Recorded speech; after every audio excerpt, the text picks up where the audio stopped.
Magandang umaga po sa bawat isa. Good morning po sa bawat isa. At tunay nga po na napakasaya na tayo po nagsasama-sama, nagkikita-kita para sambahin ang Panginoon. Di ba? Na tayo po ay talagang sa buong linggo, tayo po ay pinagpala ng Panginoon. Araw-araw, tayo ay pinagpapala ng Diyos. Amen? Ngayon pong February o Pebrero, ang ating pong theme ay Divine Alignment. Divine alignment. O yun, tinatawag na pakikiayon, pakikipag-ugnayan sa ating Panginoon. Di ba? Yung pong ating pong theme for this month of February. Kaya nga po ang ating pong pag-uusapan ngayon is ang title ng ating pong message ngayon, na ito po ay kanina po, inaawit na po kanina, at ito po ay pinaliwanag na rin po kanina si Rose sa kanya pong prayer. Pero basahin po natin yung salita ng yung message ngayong pong umaga. Yung message po ngayong pong umaga ay walang iba kundi true alignment with God begins in stillment. True alignment with God begins in stillment. Stillness, sorry. Diba? Ang totoong pakikipag-ugnayan sa Panginoon ay nagsisimula sa katahimikan. At ang ating pong teksto ay makikita po natin sa Psalms 46 verse 10. Mga kapatid, basahin po natin ito. Basahin po natin ito ng sabay-sabay para po tayo nag-almusal na talaga. At namin po natin yung salita ng Panginoon. Ready? 1, 2, 3. Be still and know that I am God. I will be exalted among the nations. I will be exalted in the earth. Di ba? Sa Tagalog, alam niyo po sa APTAG o ang Bibliang Tagalog 2001, medyo mabigat po yung translation niya. Sabi po rito, Awit Kapitulo 41, talatang G, sabi po rito, kayo ay magsitigil at kilalanin ninyo na ako ang Diyos. Ako ang namumuno sa mga bansa, ako ang namumuno sa lupa. Kayo ay magsitigil. Di ba? Kayo ay magsitigil. Pastor, ano bang ibig sabihin ng stillness? O yun kanina pa natin inaawit, kanina pang sa prayer ni Sister Rose, ano ba yung stillness na to? Mamaya po malalaman po natin kung ano yung ibig sabihin ng stillness. Pero i-refresh muna po natin yung alignment. Baka po kasi kailangan natin ng refreshing sa alignment. Ano bang ibig sabihin ng alignment? Alignment means being in correct position or in agreement with something. Ang alignment daw, ibig sabihin, meron kang maayos na posisyon o pakikipag-ugnayan sa isang bagay. Diba? Sa isang bagay. Kaya nga po, pag sinabing alignment, ipinoposition mo ang sarili mo sa Diyos. Pag sinabing alignment, kumbaga inuugnay mo ang sarili mo sa Diyos. Yun po ang alignment. At ito po ay makikita po natin sa John chapter 15, verse 4 and 5. Sige po. Basahin po natin ng sabay-sabay mga kapatid. Talagang ito po ay basahin po natin, namnamin po natin sa salita ng Panginoon. Ready? 1, 2, 3. Abide in me, and I in you, as the branch cannot bear fruit of itself unless it abides in the vine, neither can you unless you abide in me. Verse 15. I am the vine, you are the branches. He who abides in me, and I in him, bears much fruit. For without me, you can do nothing. Without me, I can do nothing. Sa verse 14, verse 4. Sabi po doon, neither can you unless you abide in me. Di ba?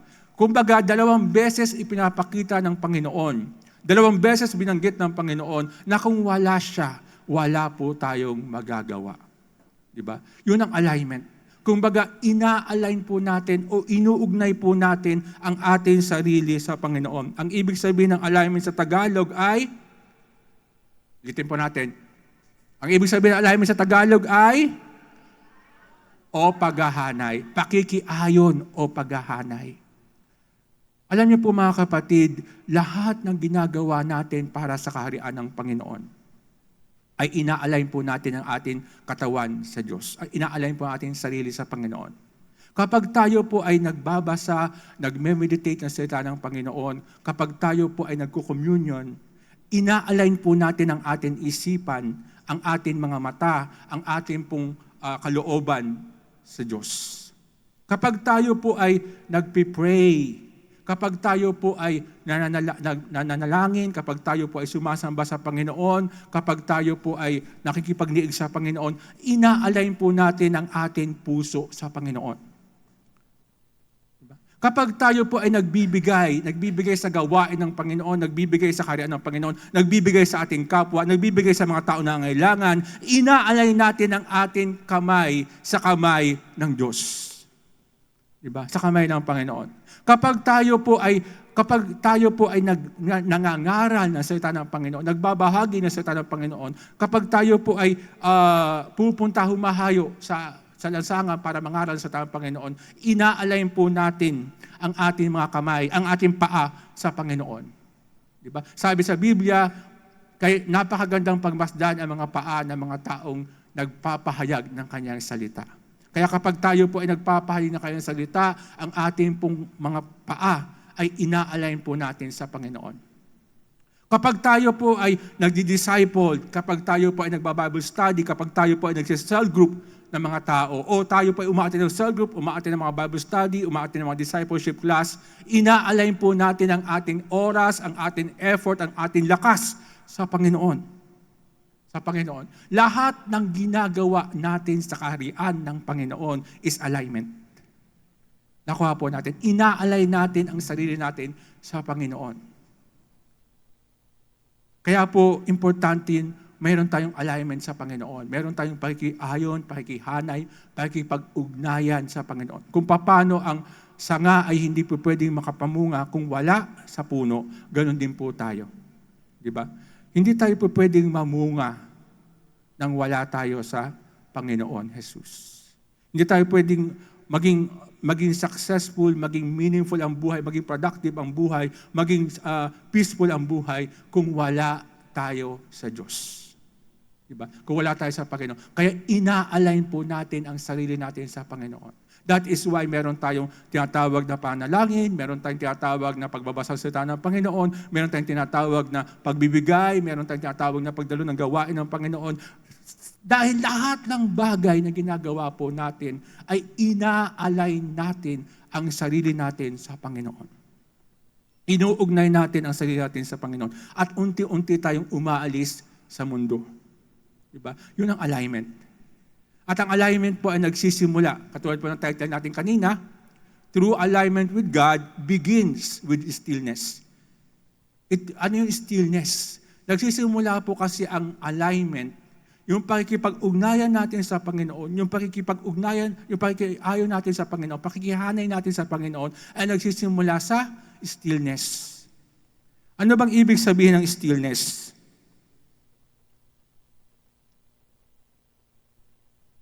Sige po. Ano pong ibig sabihin ng stillness? Stillness means not moving or to be quiet. Stillness means not moving or to be quiet. Ibig sabihin ng stillness pala, wag kang gumalaw at manahimik ka. Take note mga kapatid wag kang gumalaw at manahimik ka. Sa aptag nga, mas mabigat Sabi doon, magsitigil kayo. Diba? Sabi ng Tagalog, magsitigil kayo. Ibig sabihin talagang walang gagalaw at lahat kayo manahimik. Diba? Magsitigil kayo. Ang ibig sabihin ng stillness is walang gagalaw at manahimik ka. Manahimik tayo. Ngayon, may mga taong nananahimik pero gumagalaw. Anong ibig ko sabihin? Pag naglalaba ka, natural, nananahimik ka, naglalaba ka pero gumagalaw ka. Diba? Pag nagluluto ka, nananahimik ka dahil nagluluto ka, pero gumagalaw ka. Di ba? Kaya nga, dinagdag ko sa meaning yun, tumigil ka at manahimik ka.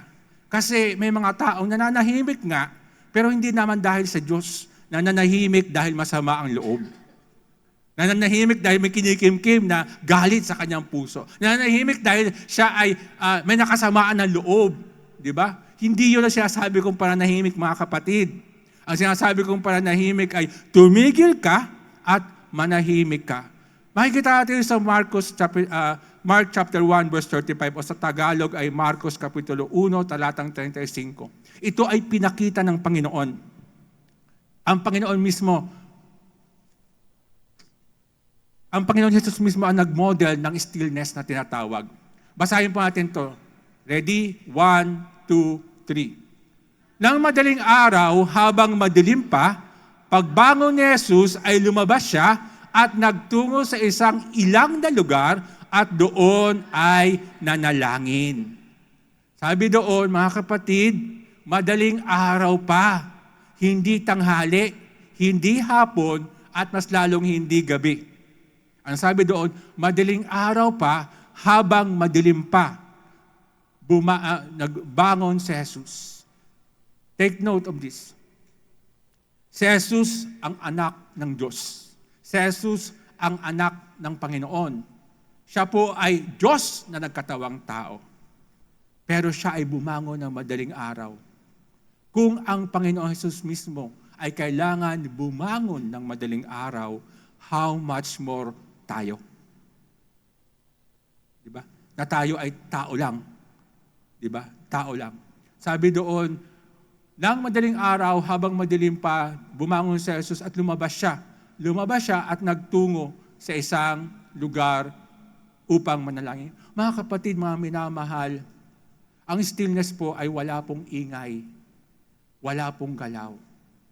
Sa mundo po natin, punong-puno ng ingay, punong-puno ng kaguluhan, punong-puno ng galawan. Nakuha po natin. Kaya ang Panginoon Jesus, lumabas siya. Tumungo siya sa isang lugar na tahimik. Lugar na kung saan pwede niyang kausapin ang kanyang ama. Lugar na kung saan na pwede silang ng kanyang ama ay magkita, magkausap. Makasama niya ang kanyang ama. Ang kanyang ama. Kasi ang mundo po natin ay napakagulo. Ang mundo po natin ay napakaingay. Maingay po ang mundo. Bakit po? Gera, korupsyon, patayan, murahan, music na napaka-iingay, nakala mo nanggagaling sa bunganga ng impyerno ang mga music. Napaka-ingay ng mundo. At ang mundo po ay walang tigil sa paggalaw. Ang mundo po ay laging nagmamadali, mga kapatid. Di ba? Ang mundo po ay lagi pong rush.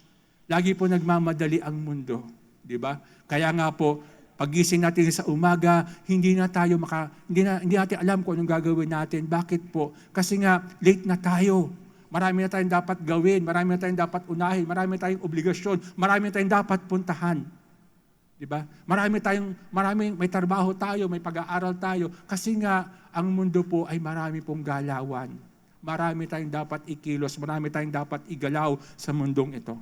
Pero ang Panginoon Jesus mismo, si Jesus Christ mismo, the Lord of Lords and the King of Kings, ipinakita sa atin sa Marcos Kapitulo 1, talatang 35, na siya ay nag-set aside ng oras. Bumangon siya. At pumunta siya sa ilang na lugar. Pag sinabing ilang na lugar, yung tahimik na lugar. Hindi to disyerto, mga kapatid, ha? Hindi to disyerto. Pag sinabing ilang na lugar, ito po'y tahimik na lugar. Diba? At doon siya nakipag-ugnayan sa kanyang ama. Mga kapatid, ito po'y ibig sabihin ng stillness. Tumigil ka at manahimik ka. Diba? Manahimik ka. Stillness is the first step in knowing God. God is neither rush nor slow because He is not controlled by time. Sabi po dito, ang pananahimik o ang pagtigil at pananahimik ay ito po ang unang hakbang para makilala po natin ang Panginoon. Ang Diyos po ay hindi po mabilis at hindi rin po siya mabagal. Siya po ay hindi nakokontrol ng oras. Diba? Kaya nga di ba sinasabi natin na si Lord ay hindi po late, hindi rin po siya advance. Diba? Bakit? Kasi po hindi siya nagmamadali, hindi rin siya babagal. Hindi rin siya mabagal. Kasi hindi po siya nakokontrol ng oras. Stillness is God's way of showing us eternity even while we live within time. Mga kapatid, hindi ko na po ito tatranslate sa Tagalog. Ipapaliwanag ko lang po sa inyo. Diba? Stillness is God's way of showing us eternity even while we will live within time. Ganito po mga kapatid. Ang ating pong mundo, ang ating pong daigdig, ang earth is bound by time. Diba? Tayo po ay nakatali sa oras. Meron po tayong due date na tinatawag, di ba? Due date. Kasi nga po, pag nagbayad tayo ng Meralco, nagbayad tayo ng tubig, nagbayad tayo ng telepono, nagbayad tayo ng wifi, may due date tayo. Dahil we are bound by time. Meron tayong deadline sa ating pong pag-aaral, may tinatawag tayong pasahan ng project, kailangan ng ipasa dahil deadline na. Sa ating pong opisina, kapag meron po tayong mga dapat ipasa na mga bagay na dapat ipasa sa ating boss, may deadline po yan. Bakit po? Kasi nga po, we are bound. Nakatali tayo sa oras. Diba? Marinig natin yung salitang ultimatum. Yung ultimatum na tinatawag na kapag meron pong nahuling kriminal at ito po'y nakatakas, diba? At hindi siya nahuli, bibigyan siya ng ultimatum hanggang 3 days. Pag hindi siya nahuli, pwede siyang sabihin ng shoot to kill. Bakit po? Ultimatum. Di ba? Dahil po, we are bound by time. Nakatali tayo sa oras. Nakuha po natin. Pag meron pong mamamatay na tao, may katabi ka mamamatay na tao o 50-50 na. Di ba? Natataranta po tayo. Bakit tayo natataranta? Kasi nga alam natin sa Hebrew, sinabi doon na isang beses lamang nakatakdang mamatay ang tao at pagkatapos noon ay paghukom na. Diba? May appointed time para mamatay ang tao at pagkatapos nun ay paghuhukom na. Kaya ka natataranta tayo dahil alam natin na baka yun ang appointed time niya at siya ay pwede nang kunin ni Lord. Diba? Kukunin o pwede na siya mawala. Diba? Kaya nga meron tayong rush hour. Kaya meron po tayong rush hour na tinatawag, rush hour sa umaga. Diba? 6 o'clock hanggang 8 o'clock ng umaga, 5 o'clock hanggang 8 o'clock ng umaga, ito po ay rush hour. Bakit po? Kasi nga po, lahat ng tao ay nagmamadali. Ang mga estudyante nagmamadaling pumasok, ang mga empleyado nagmamadaling pumasok, traffic na. Bakit po? Kasi nga rush hour na. Sabay-sabay lumalabas ang mga tao. Sa hapon naman, sa ganap na alas 5 hanggang 8 ng gabi, ganun din ang rush hour. Diba? Kaya kung mapupunan ninyo, ang ating pong mundo is bounded by time. Nakatali po tayo sa oras. Pero ang Diyos ay hindi po nakatali sa oras. Siya po ay eternity. Siya po ay pangwalang hanggan. Kaya nga kung babasahin natin sa Psalms, lagi natin naririnig, God is forever and ever and ever. He is from everlasting to everlasting to everlasting. Bakit po? Ang Diyos po natin ay magmula sa magpakailanman hanggang sa magpakailan paman. Wala po siyang oras. Wala po siyang oras. Kumikilos ang Diyos hindi according to time. Kumikilos siya according sa domain. Ano ba yung domain na tinatawag? Di ba? Sabi doon, ang ibig sabihin ng domain is a level of reality beyond and within the physical world. O sa Tagalog, isang antas ng katotohanan na higit pa at kasabay na umiiral sa loob ng pisikal na daigdig. Pero malalim to mga kapatid yung domain na tinatawag. Kasi pag inano yung salitang domain, ibig sabihin nito authority, ibig sabihin nito ay kingdom. Sa madaling salita, para lang maintindihan po ninyo, pag sinabing domain, madaling salita po, yung pinakasimplest na meaning, ang ibig sabihin ng domain, pamamahala ng Diyos. Di ba? Kumikilos siya ayon sa kanyang pamamahala, hindi dahil sa oras. Di ba? Kaya nga, di ba, sinasabi natin na ang Diyos ay hindi advance, hindi rin po siya late. Kasi nga, hindi na naman siya kumikilos dahil siya po ay bound ng oras o tali ng oras. Siya ay kumikilos ayon sa kanyang pamamahala. And therefore, tayo pong nakatali sa oras. Ikaw na nakatali sa oras. Ako na nakatali sa oras. Ang bawat isa sa atin nakatali sa oras ay hindi pwedeng pumasok sa kaharian ng Panginoon ng basta-basta lang. Kailangan mo talagang tumigil. Ibig sabihin, kailangan mo talagang mag-set aside ng oras. Diba? Mag-set aside ng oras. Manahimik ka talaga. Take note, ang sabi ko po ay mag-set aside. Hindi ko sinabing baliwalain niyo ang oras. Hindi ko sinasabing patigilin ninyo ang oras. At hindi ko sinasabing wag yung pansinin ang oras. Ang sinasabi ko ay mag-set aside kayo ng oras. Mag-set aside tayo ng oras. Bakit po? Kasi nga God is eternity. Diba? And He is not bound by time. And therefore, dapat kang tumigil. Dapat tayong tumigil. At tayo ay manahimik. Diba? That is why maraming Kristiyano, maraming mananampalataya, nanghihina, nalulupaypay, hindi dahil sila ay napapagod sa paglilingkod sa Panginoon. Ang kaluluwa mo at ang kaluluwa ko ay hindi napapagod sa paglilingkod sa Panginoon. Napapagod ang kaluluwa mo at ang kaluluwa ko dahil sa pagmamadali. Diba? Lagi sa umaga pa lang, nagmamadali ka na. Sa tanghali, lunch break, nagmamadali ka pa rin. Sa hapon, nagmamadali ka pa rin umuwi. Sa gabi, nagmamadali ka pa rin matulog. Kaya pagod na pagod ang kaluluwa mo. Ang isipan mo, ang puso mo, ang emosyon mo ay pagod na pagod kasi nga lagi tayong nagmamadali. At ang nais ng Diyos, tayo po ay tumigil, manatili tayo, makinig tayo sa Kanya. Makinig tayo sa Kanya. Diba? Makinig tayo sa Panginoon. That is why meron tayong tinatawag na quiet time. Diba? Kung pinapractice niyo yung quiet time ninyo every day, pero hindi niyo naman naintindihan ko bakit ano yung quiet time, bakit tayo nagka-quiet time, diba? Talagang hindi niyo talaga ma-appreciate yung quiet time. Pero pag naintindihan mo yung quiet time, yung ginagawa in devotion mo sa Panginoon, yung prayer life mo sa Panginoon, yung pagtigil mo, yung pananahimik mo, pag naintindihan mo, ma-appreciate mo ang Diyos sa buhay mo. Ma-appreciate mo ang Diyos sa buhay mo. Hindi mo lamang siya ma-appreciate, kundi lalakas ka pa internally, externally, at lahat ng aspeto ng buhay mo ay lalakas. Bakit? Kasi nga po, ang Diyos ang kausap mo.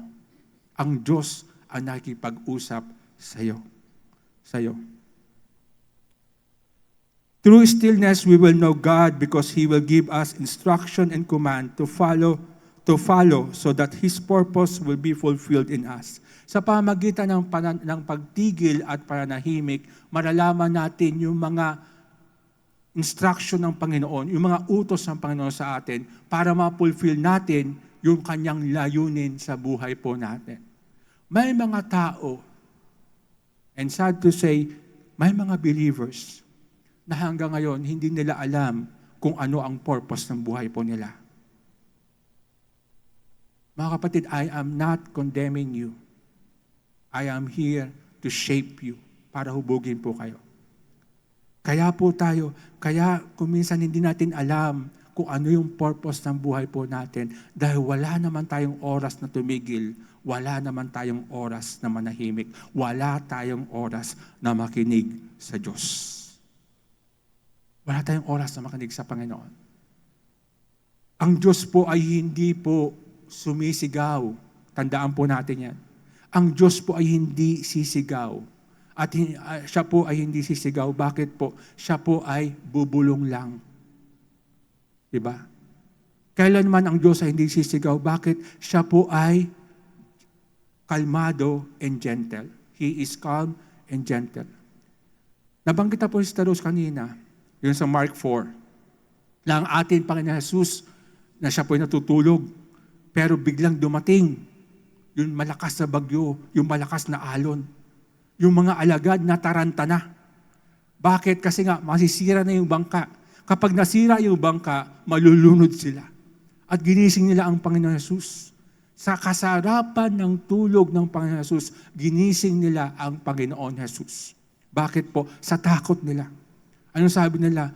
Guro, mamamatay na po tayo, gumising na po kayo. Pero ang Panginoon ay hindi po nabagabag, hindi po siya nagintal, hindi po siya natakot. Bakit po? Kasi nga ang Diyos po ay kalmado. Di ba? Hindi po, ang Diyos kailanman ay hindi matataranta. Anuman sitwasyon, anuman pagkakataon, anuman pangyayari, hindi pwedeng mataranta ang Diyos. Kalmado ang Diyos. At siya po ay gentle. Hindi niya ipipilit ang sarili niya sa iyo kung ayaw mong makinig sa Kanya. Hindi ipipilit ng Diyos ang sarili niya sa mga taong walang panahon sa Kanya. Hindi ipipilit ng Diyos yun sa Kanya. Kaya ang Diyos po natin ay bumubulong, hindi po siya sumisigaw. Diba? Kaya kailangan na tayo po ay manatili o tumigil. Kailangan po tayo ay makinig sapagkat kailanman hindi mo maririnig ang boses ng Diyos kung ikaw ay napakaingay. Napakaingay mo. Bunganga ka ng bunganga. Umaga pa lang, nagbubunganga ka na. Diba? Ano ba naman to? Nagkalat dito, nagkalat doon, nagkalat dito. Diba? Kung ano-ano na sinasabi mo, umaga pa lang. Hindi bunganga ng Diyos ang naririnig, kundi bunganga mo. Walang mayayari sa bunganga mo, kapatid. Walang mayayari sa bunganga mo. Ang kailangan mo ay bunganga o bibig ng Diyos. Kailangan mong marinig ang boses ng Diyos. Diba? Ang boses ng Panginoon, kailangan po natin marinig. Hindi sisigaw ang Diyos. Diba? Siya po ay bubulong. Diba? Ang Diyos po araw-araw nangungusap siya. Hindi totoo na ang Diyos ay hindi nangungusap lang siya occasionally. Hindi.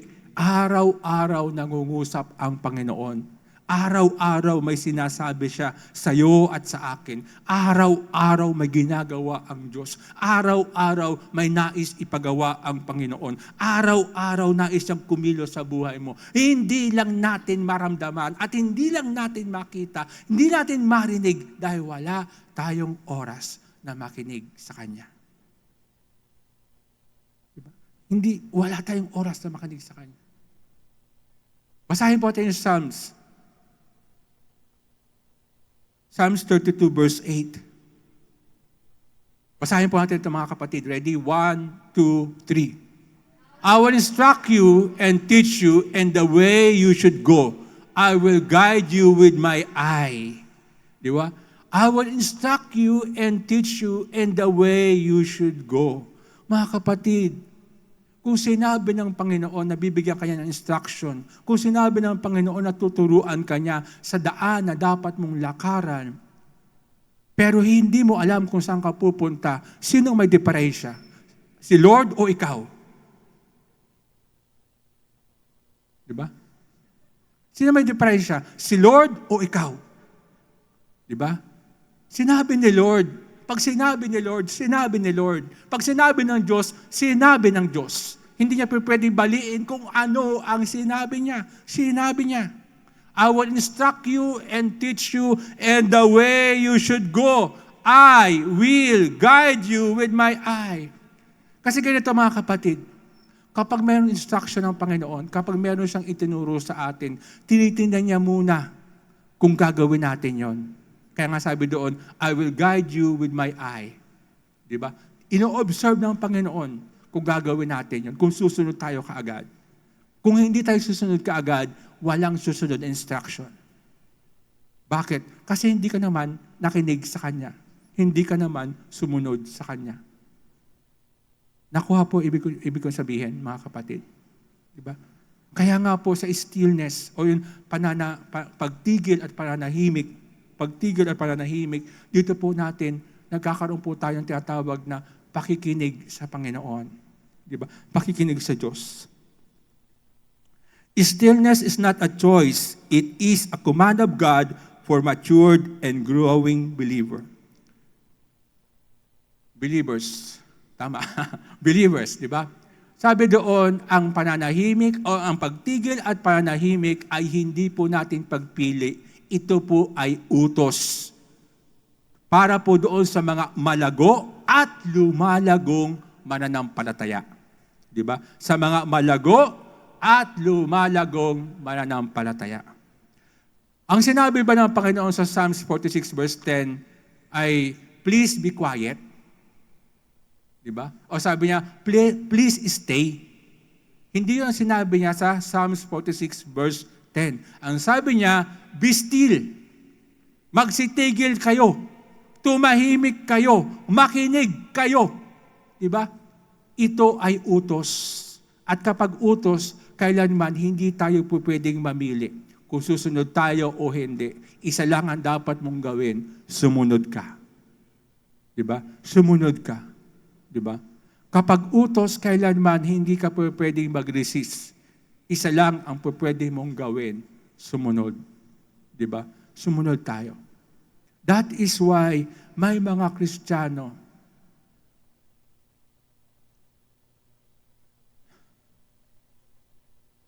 na 10 years na, 20 years na, 30 years na, even 35 years na sa Panginoon, pero immature pa rin ang pananampalataya. Immature pa rin sa buhay Kristiyano. Madaling magdamdam, madaling masugatan, madaling magtampo, madaling matapilok, madali lahat. Madali lahat para sa Kanya. Bakit? Kasi nga, wala naman talagang oras sa Diyos. Wala talagang oras sa Panginoon.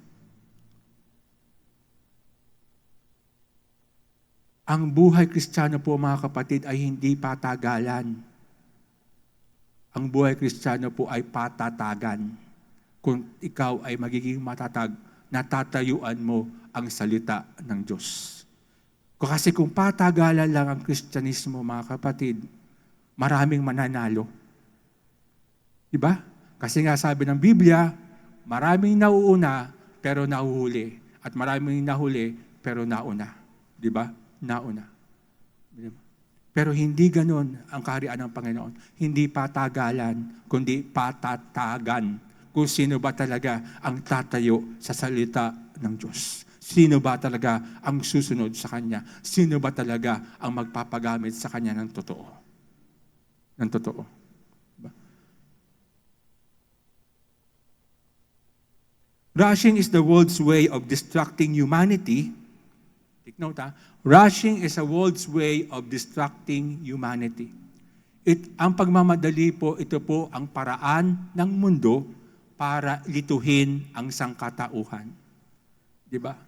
Ito ang paraan ng mundo. Kasi nga, lagi ang mundo, lagi tayong pinahahabol sa oras. Diba? Lagi tayong pinahabol sa oras. Kaya nga nauso instant, mga instant noodles, instant na ganito. Kasi nga, hindi ka na mahirapan magluto. Mag-ano ka na lang, mag-noodles ka lang bigla, madali lang. Kaya mga frozen food, na-invento mga frozen food. Bakit? Kasi nga, para hindi nahirapan ang mga nanay na magluto. Madalian na talaga lahat. Bakit? Kasi nga, ang tao po ay tinuturuan na laging nagmamadali. Di ba? Lagi tayo nagmamadali. At ang tao po ay nasanay na maingay. Di ba? Maingay na talaga ang tao. Talaga ang tao talaga, hindi mo siya mapatahimik. Di ba? Sa amin nga po doon sa tirahan po namin, araw-araw lagi may video okay. Bakit po? Kasi ang tao po ay hindi po talaga nasanay na walang stimulant na tinatawag. Ano ba yung stimulant? Yung isipan natin, hindi tayo nasanay na walang ginagawa o walang naririnig o walang nakikita o walang noise sa paligid natin. Ganun ang utak natin. Naset na kasi ang isipan natin sa stimulant na tinatawag. Hindi tayo naset doon sa silence na tinatawag. Kaya nga kapag tayo po ay nananahimik, kapag tayo po ay nananahimik o kaya pinipikit natin ang ating mga mata, sasabihin ninyo, Pastor, ayokong manahimik, ayokong pumikit ang aking mga mata. Kung ano-ano nakikita ko, marami akong nakikita mga bagay, marami akong nakikita mga ganito, mga ganyan. Kasi nga, hindi nasanay ang isipan natin sa katahimikan. Nasanay ang isipan natin, ang brain natin, ang mind natin sa stimulant. Di ba? Na pagising natin sa umaga, radyo, TV, Facebook, YouTube, TikTok, di ba? Nandiyan na lahat ng sounds, nandiyan na lahat ng noise, di ba? Kaya ang mundo po ay laging nagmamadali, laging maingay. Laging maingay. Stillness is God's way of bringing believers into His divine purpose in alignment with Him. Stillness is the way of God to bring the believers into His divine purpose and align them with Him. Diba? Ang stillness daw po, ito daw po ang paraan ng Panginoon para ibalik ang mga mananampalataya sa alignment at makuha nila yung kanilang layunin sa buhay po nila. Diba? Kaya meron tayong tinatawag na stillness dahil dito natin makukuha yung purpose ng buhay po natin. Diba? Yung purpose ng buhay po natin, mga kapatid. Diba? Tandaan po natin ito, mga kapatid. The voice of the Lord is audible. Simply means that His voice is heard, clear, and noticeable, and unmistakable. Ang boses po ng Panginoon ay very clear po siya. Very clear, very madali po siyang mapakinggan yung boses ng Panginoon. Madali po siyang ma-recognize at hindi ka po pwedeng magkamali sa boses ng Panginoon. Sa boses ng Panginoon. I-share ko lang po ito sa inyo. Way back 1992 na ako po'y mainit sa Panginoon dahil tinanggap ko ang Panginoon bilang Diyos at tagapagligtas. At talagang very eager po ako manalangin, very eager po ako magbasa sa salita ng Panginoon. Talagang hindi ako tumitig. Alas 4 ng madaling araw, tumatayo ako, pumupunta ako sa banyo doon sa lugar ng pinaka-place ko para manalangin. Talagang nagpipray ako sa Panginoon, talagang very eager ako sa Panginoon.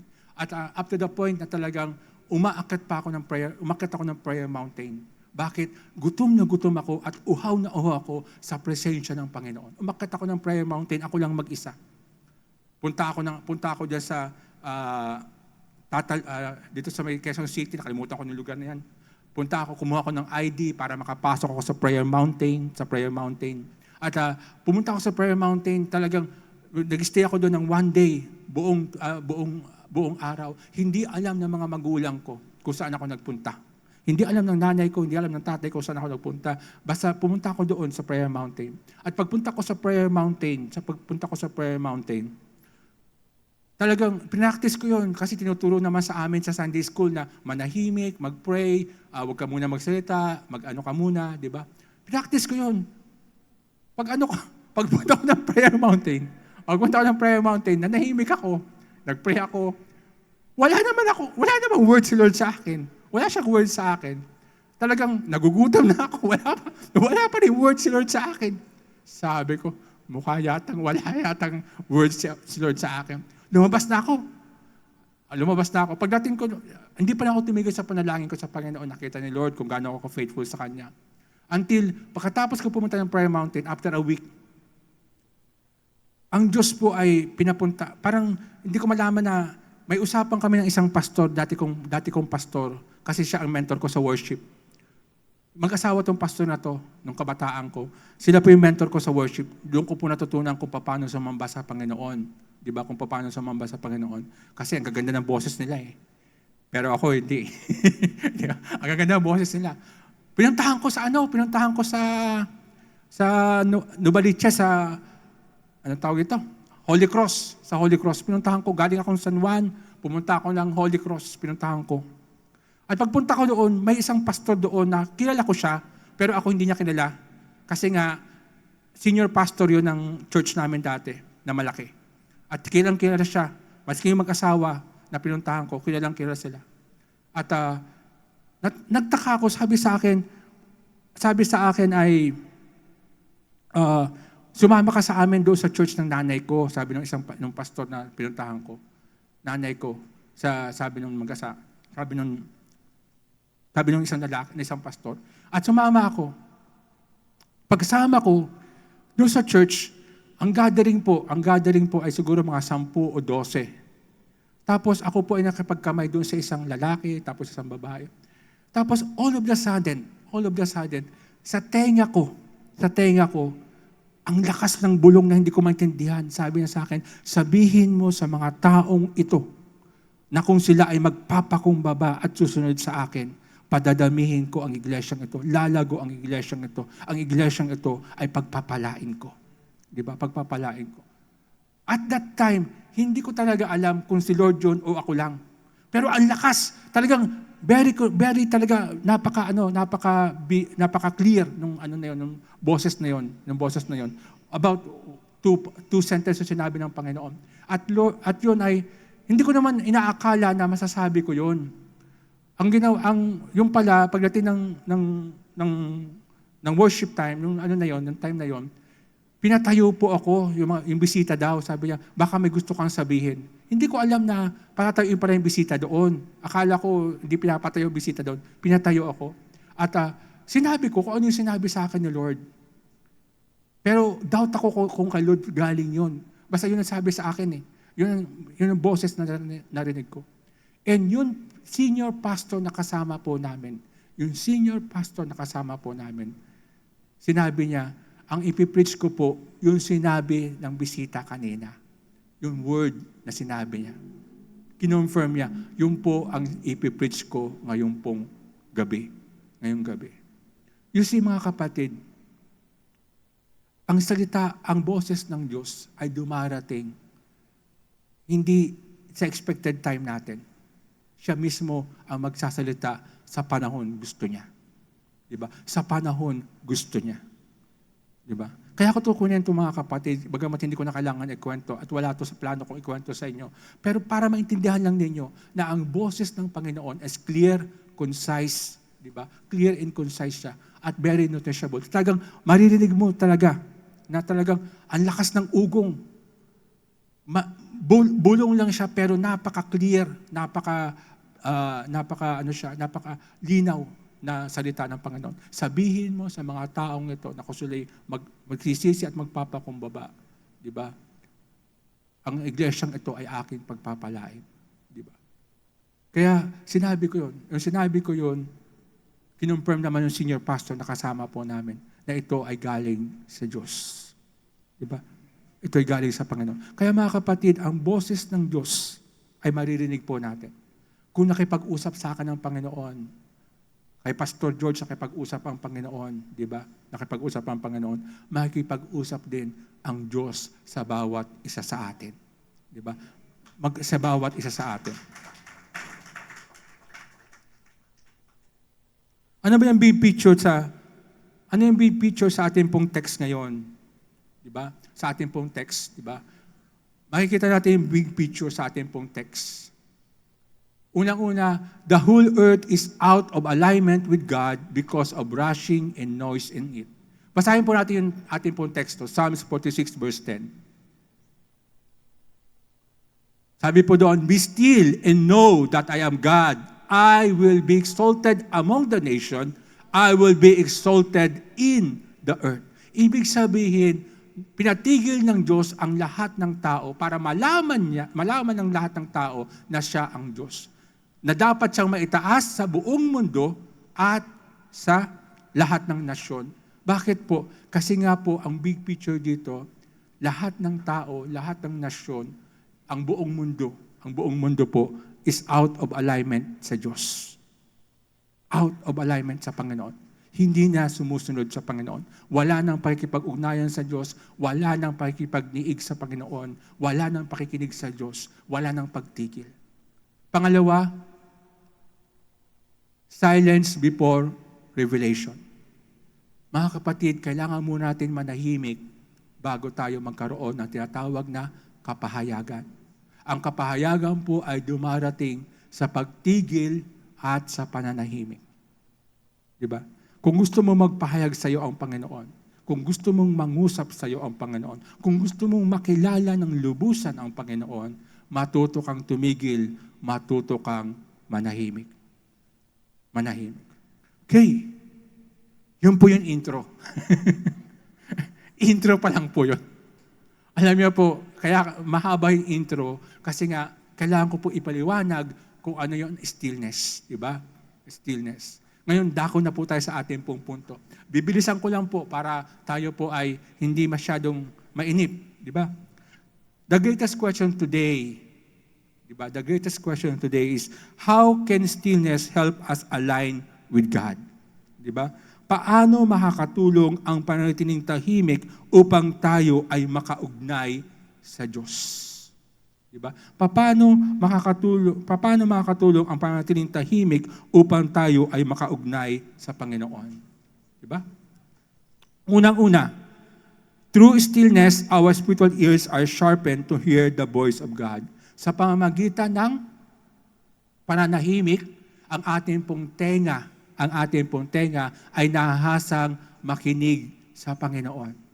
Kapag tayo po ay nananahimik, kapag tayo po ay tumitigil, nahahasa po ang ating tenga na makinig sa Diyos.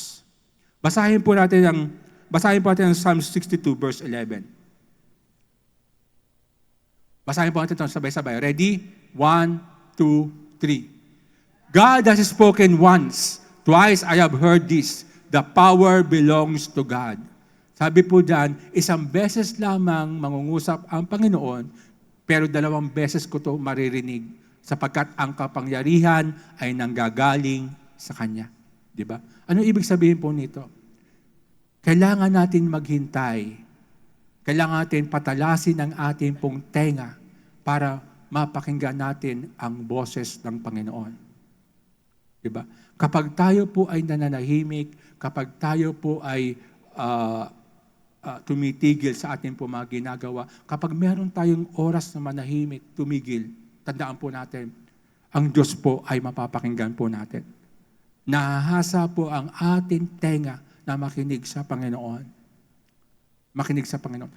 Huwag nating hasain ang ating tenga na makinig ng mga bagay sa mundong ito. Mga chismis, mga balita, mga bagay na kung saan maglalayo sa atin sa Panginoon. Hasain natin ang ating tenga na makinig sa Panginoon. Manahimik po tayo. Tumigil po tayo. Diba? Pangalawa, through stillness, our hearts will be exposed before God, even our inner struggle to focus on Him. Sa pamamagitan ng katahimikan, ang ating mga puso ay mabubunyag sa harap ng Diyos, pati ang ating panloob na paikibaka upang matuon sa Kanya. Di ba? Sa pamamagitan ng pagtigil at pananahimik po natin, malalantad sa iyo at sa Diyos kung ano ang laman ng iyong puso. Pati yung mga inner struggle, yung mga bagay na yung pinaglalabanan, yung mga bagay na yung mga labanan sa iyong sarili. Ako po, hindi ko po naintindihan kung paano yung giving dati. Hindi ko siya naintindihan kung ano yung giving, kung bakit kailangan magbigay sa gawain ng Panginoon, kung bakit magbigay sa kaharian ng Panginoon, kung bakit kailangan maging generous. Naintindihan ko lang yung giving nung ako po ay magsimula na tumigil at makinig sa Panginoon. Dahil siya mismo ang nagpahayag sa akin, siya mismo ang nagpaliwanag sa akin kung ano ang kahalagahan ng giving. Sapagkat dati, struggle po ako sa pagbibigay. Di ba? Pero ngayon, buong puso na po ako nagbibigay. Bakit po? Pinaliwanag sa akin ng Diyos. Yung Psalms 24 verse 1. Ang sabi po doon, lahat ng bagay dito sa ibabaw ng lupa ay sa Diyos. And therefore, tayo po ay mga katiwala lang. Kapag tayo po ay katiwala, ibig sabihin, kailangan natin ibalik sa Diyos yung para sa Kanya. Yung para sa Kanya. Diba? Kapag ikaw ay nananahimik, lahat ng mga struggles, lahat ng mga katanungan mo, lahat ng mga bagay na bumabagabag sa iyo, lahat ng mga bagay na kung saan ay katanungan mo, yan po ay tutugunan ng Panginoon. Diba? Tutugunan ng Panginoon. Pangatlo, basahin po natin text doon sa Awit Kapitulo 42, verse 5.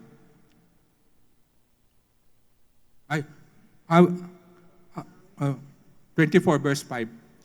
Sabi doon, bakit nanlulumo o kaluluwa ko? Bakit ka nababagabag sa loob ko? Umasa ka sa Diyos sapagkat siya'y muling pupurihin ko dahil sa kaligtasan mula sa kanyang harapan. Ito po ay sinabi ni David sa Panginoon nung siya po ay nananahimik, nung siya po ay nakikinig sa Panginoon. Bakit po? Kasi nalaman niya na marami siyang kabagabagan.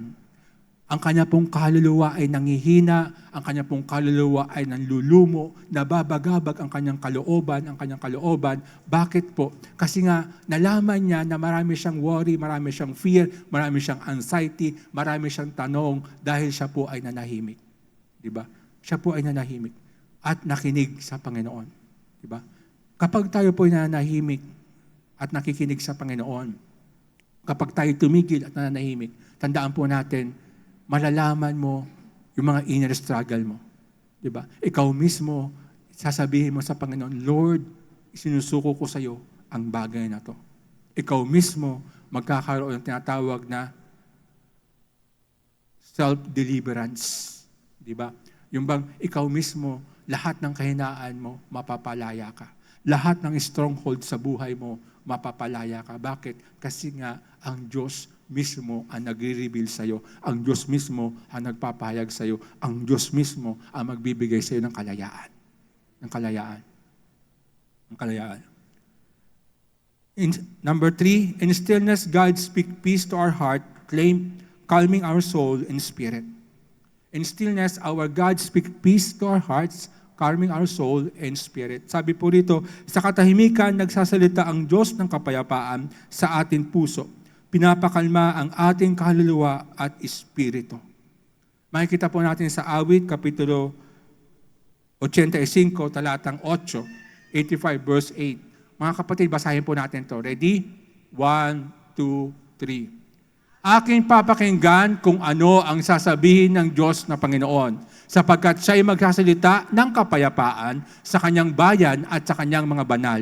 Ngunit huwag silang muling manumbalik sa kahangalan. Diba? Kaya sa stillness po, ang Diyos po ay magbibigay po ng kapayapaan po sa atin. Magiging payapa po tayo. Tandaan po natin, kapag ang Diyos po ay nagsalita, ito po ay kapayapaan. Kapag ang naririnig mong boses ay nagbibigay sa iyo ng kaguluhan, nagbibigay sa iyo ng katatakutan, nagbibigay sa iyo ng kalituhan, hindi sa Diyos yun. Bakit po? Sabi doon, kapag galing sa Panginoon, ito ay nagbibigay ng kapayapaan. Kapayapaan ng isipan, kapayapaan ng puso, kapayapaan ng kalooban, kapayapaan ng buhay. Di ba? Pansinin ninyo to. All throughout Matthew, Mark, Luke, and even John. Di ba? Pag nagsalita ang Panginoon Jesucristo, di ba? Ang lagi niyang sinasabi, don't be afraid. Don't be afraid. Huwag kayong matakot. Huwag kayong matakot. Huwag kayong matakot. Therefore, kapag boses ng Panginoon, ito po ay magbibigay sa atin ng kapayapaan. Hindi maghahasik ang Diyos sa atin ng kalituhan. Hindi maghahasik ang Diyos sa atin ng takot. Hindi maghahasik ang Diyos sa atin ng pangamba. At gaano man kabigat ang problema mo, gaano man kabigat ang pinagdadaanan mo, at gaano man kaimposible ang mga pinagdadaanan mo, hindi magbibigay ang Diyos sa iyo ng mga bagay na kung saan panghihinaan ka. Bibigyan ka niya ng kapayapaan. Diba? Bibigyan ka niya ng kapayapaan. Kaya pag ikaw ay tumigil at nanahimik, maririnig mo ang boses ng Panginoon na bibigyan ka ng kapayapaan. Kapayapaan. Pang-apat, through stillness, God will give us direction, clarity, and purpose. Sa pamamagitan po ng pananahimik, ang Diyos po ay magbibigay sa atin ng kaliwanagan, direksyon, at layunin.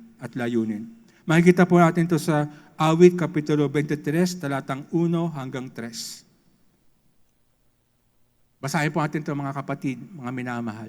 Ready? 1, 2, 3. Ang Panginoon ang akin pastol, hindi ako magkukulang.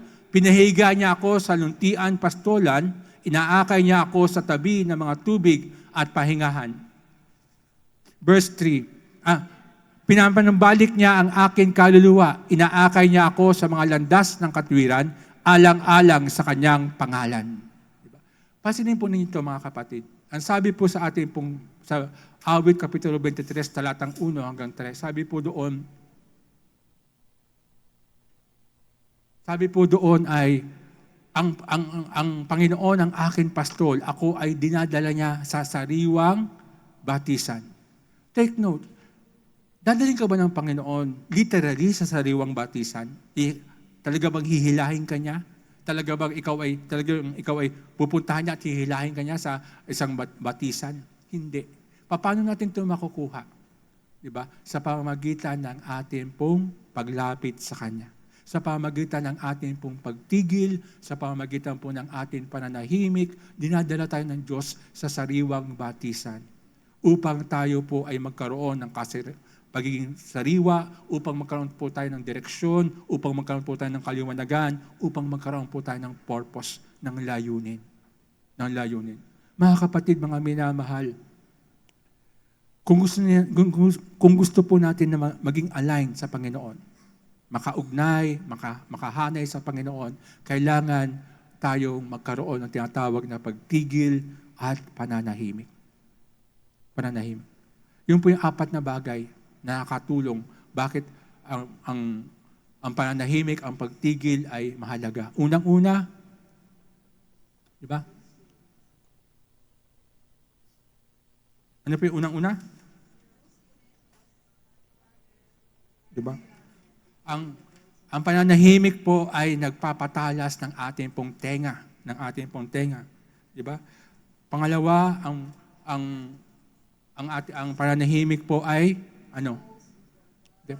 pinapahayag ang laman ng ating puso para tayo ay makatugon sa Panginoon. Pangatlo, di ba?